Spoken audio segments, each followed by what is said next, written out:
السلام عليكم ورحمة الله تعالى وبركاته.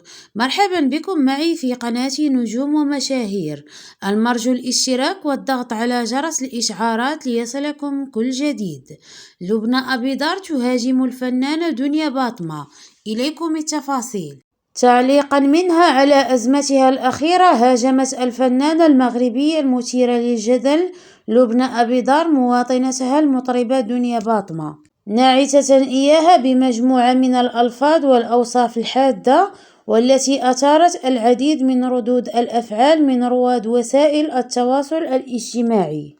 وكانت بطلة زيليفيك قد نشرت مقطعا مصورا على حسابها في منصة انستغرام انتقدت من خلاله الفنانة دنيا باطمة بعد أزمتها الأخيرة التي أعقبت انفصالها عن المنتج البحريني محمد ترك.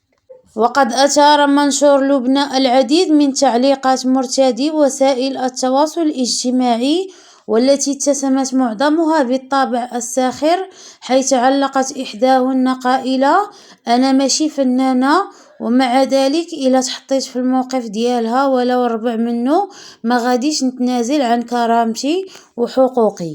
فيما علقت أخرى قائلة: السلقوطة حتى هي ولات كتعطي الموعظة، سيري أحنينتي جمعي غي شوهتك في فيلم زين اللي فيك.